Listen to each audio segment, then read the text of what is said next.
Hello students, welcome in the library of Aditya Prakash, a platform to enhance your knowledge. आज हम लोग scalar से start कर रहे हैं। स्केलर्स हमारा फिजिक्स के सबसे पहले स्टार्टिंग में आता है।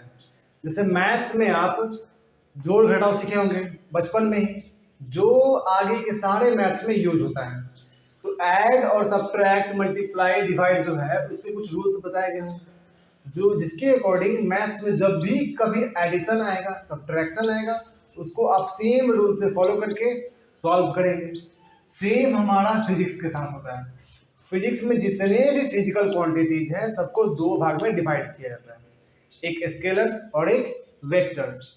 अब स्केलर्स को जो रूल्स बताया जाएगा उसके अकॉर्डिंग सॉल्व करेंगे, और जो वेक्टर में जो न्यू रूल्स आएगा उसको हम वेक्टर्स के अकॉर्डिंग सॉल्व करेंगे। सो स्टार्ट करते हैं स्केलर्स।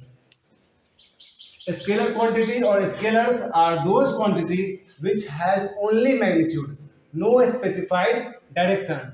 जिसके पास सिर्फ और सिर्फ मैग्नीट्यूड हो, कोई डायरेक्शन नहीं हो, उसको हम लोग स्केलर्स कहते हैं। As for example mass, speed, distance, area, volume, etc. ये सारे क्या है? Scalar quantity. इसमें कोई डायरेक्शन नहीं होता है। जैसे मान लेते हैं कि कोई भी आदमी, एक राम मान लेते हैं, राम 10 किलोमीटर दौड़ा। अगर सिर्फ इतना ही बोला जाए कि राम 10 किलोमीटर दौड़ा, तो कोई कैसे पता कर सकता है कि वो पूरब, पश्चिम, कहीं किस तरफ दौड़ा? कोई डायरेक्शन इसमें दिया गया नहीं है, तो हम नहीं बता सकते हैं कि किस तरफ गया।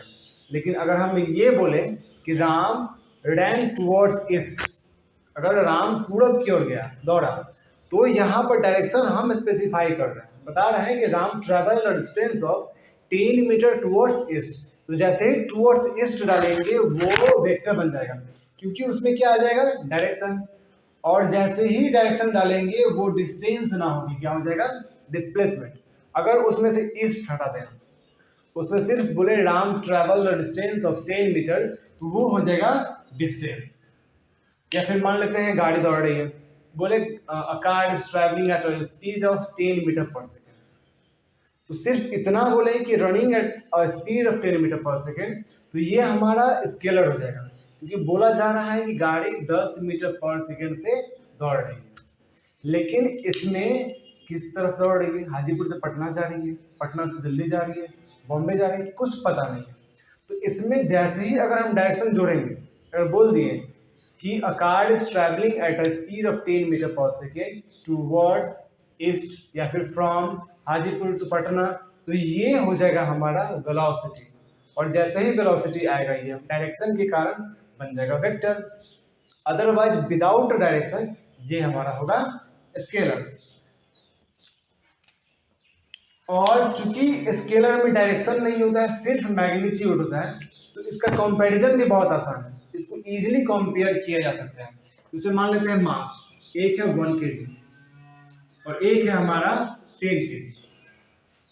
अब एक है 1 kg और एक है 10 kg। अब इस दोनों का कंपैरिजन बहुत आसान है। 1 kg और 10 kg को कंपेयर करना बहुत आसान है, और आराम से लोग बोल सकते हैं कि 10 kg वाला 1 का 10 टाइम्स है। कितना है? 10 टाइम्स है। बहुत आसान है। तो कंपैरिजन इसका सिर्फ न्यूमेरिकल वैल्यू से हो जाएगा।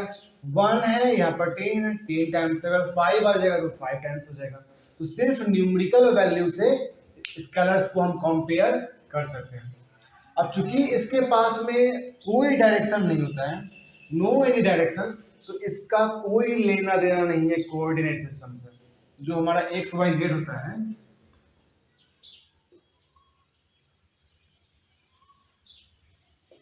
एक्स वाई जेड जो हमारा कोऑर्डिनेट सिस्टम है, म्यूचुअली परपेंडिकुलर होता है। ये कुछ इस प्रकार से होता है।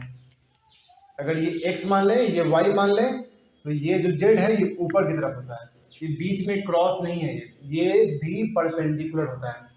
तो इससे कोई लेना देना नहीं, किसको? स्केलर क्वांटिटी को। अब जब कोऑर्डिनेट सिस्टम से कोई लेना देना नहीं है, तो इसका मतलब है कि स्केलर क्वांटिटी जनरली हमारा जो पहले से जो अलजेब्रा का रूल आ रहा है, law of commutation, law of association, law of distribution, इन सारे रूल्स को फॉलो करेगा, उनको भी हम देखेंगे।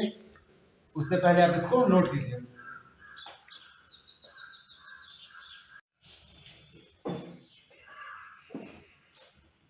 तो हमारा फर्स्ट है law of commutation. Commutation, commute करना, कम्यूट करना मीन्स क्या होता है? रिप्लेस करना, रिप्लेस करना, एक्सचेंज करना, सब्स्टिट्यूट करना, यानी एक के जगह पे दूसरे को लाना। तो यानी a प्लस बी, इसमें लॉ ऑफ कम्यूटेशन के अकॉर्डिंग सम या मल्टीप्लिकेशन, एडिशन या मल्टीप्लिकेशन किसी भी स्केलर का, किसी भी स्केलर का एडिशन या मल्टीप्लिकेशन उसके ऑर्डर पे डिपेंड नहीं करता है, does not depend, does not upon order. Order पे डिपेंड नहीं करता, किसको पहले रखे हैं किसको बाद में रखे हैं, उस पे डिपेंड नहीं करेगा एडिशन और मल्टीप्लिकेशन किसके अकॉर्डिंग? लॉ ऑफ कम्यूटेशन के अकॉर्डिंग। यानी 2 kg प्लस 3 kg करो आप, या फिर 3 kg प्लस 2 kg करो आप, कोई फर्क नहीं पड़ता है पहले किसको रखते हैं और बाद में किसको रखते हैं। सेम मल्टीप्लिकेशन है, 2 into 3 हो या फिर 3 into 2, आंसर आना 6 है और इसमें 5 है। सेम है लॉ ऑफ एसोसिएशन, एसोसिएट करना, यूनियन बनाना, ग्रुपिंग करना। तो इसमें does not depends upon grouping, इसमें आप ग्रुपिंग बनाओ, पहले किसको बना रहे हो उससे कोई फर्क नहीं पड़ता है, हमारा रिजल्ट सेम आएगा। किसके लिए? एडिशन और मल्टीप्लिकेशन के लिए। यहां लिख सकते हैं हम लोग does not depends upon manner of grouping. मतलब मान लेते हैं कि कोई 3 नंबर है, 3 स्केलर क्वांटिटी है, 1 metre plus 2 metre plus 3 metre. अब इस दोनों को हम पहले कर दिए, क्या फर्क पड़ता है? पहले हम 1 प्लस 2 भी कर सकते थे, 1 प्लस 2 प्लस 3, यहाँ पर 2 प्लस 3 को ब्रैकेट में डाल दो 5, बाद में 1 से जुड़ जाएगा 6, या फिर 1 प्लस 2 को ब्रैकेट में डाल दो 3, बाद में वो फिर 3 से जुटेगा 6। यानी ग्रुपिंग करने से भी कोई फर्क नहीं पड़ता है रिजल्ट में।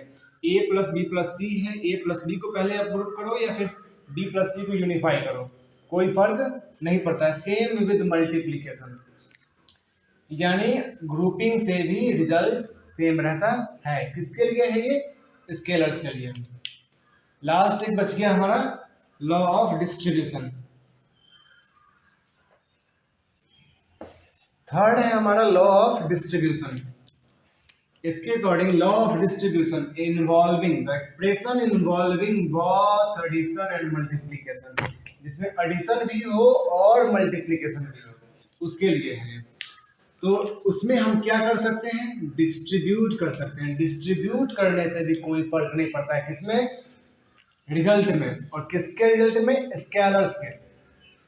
As for example a into B plus C, तो यहाँ b प्लस सी के साथ एडिशन है और यहाँ पर ब्रैकेट के बाद है मल्टीप्लिकेशन।